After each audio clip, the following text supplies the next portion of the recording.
Hi everyone, Vanquished Angel here. And today's topic is going to be a question that somebody left on one of my other videos, and that is, do I live in an RV? And the answer is no. I live in a tiny little apartment. So this video is actually going to be about minimalism and energy efficiency, why I choose to be that way. Now, if you watched my neglect abuse video, then you'll know that I supported my parents for a long time because they lived outside of their means. The house was more than they could afford, and they spent more money than they could afford. And so me, as their child, I stepped forward and I ended up paying their bills for them.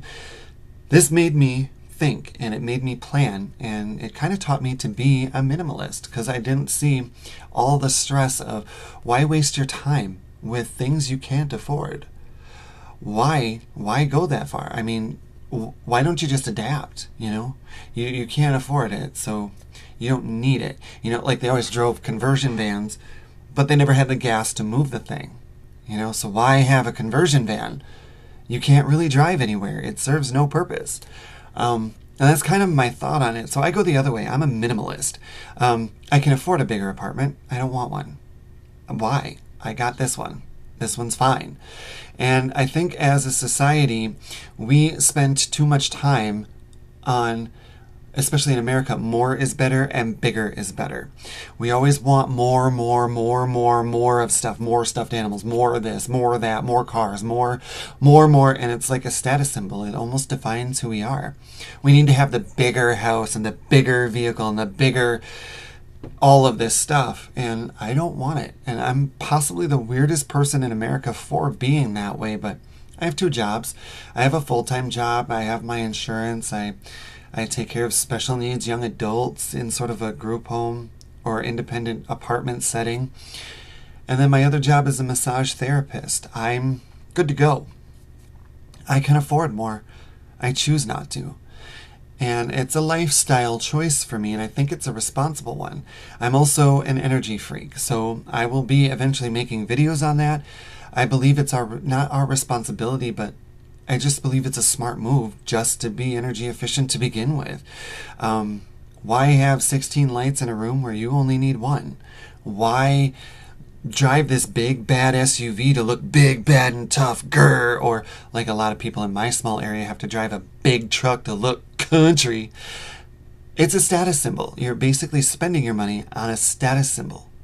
Everybody says they want it, but the truth is most don't actually want it. They just want the image of it. And I'm throwing away those images, and I've been since I moved out on my own. So that's why you see this backdrop. That's why it probably looks like I live in an RV. And I believe in doing that to be responsible. I don't want to support those oil companies making wars in the Middle East. I don't want to give them my money. I don't want to be responsible for the breathing disorders that my neighbor's children develop because I have to waste all this electricity, or I have to blow all this gas, or I don't want that. I want the opposite. I want to be part of the solution to the problem. And I think so many of us here in America just don't want to inconvenience ourselves, and we want that status symbol image, much more than we actually care for our neighbor. So this is my reasoning for being a green freak or energy efficient person and being a minimalist. And it makes my life so much easier. I don't really have to sweat the rent like everybody does every month. I don't have to, oh my God, the bills are coming. Oh my God. My bills all added together, water, gas, electric, $100. Whoop-de-doo. Not each, all together. And I'll cover some videos on how to do that eventually. I just haven't planned it out yet. I have a lot of tips and tricks and things to use for that. But I very much am and believe in being a minimalist. And, I believe it's our responsibility, not just to ourselves, but to each other. All right, thank you for watching.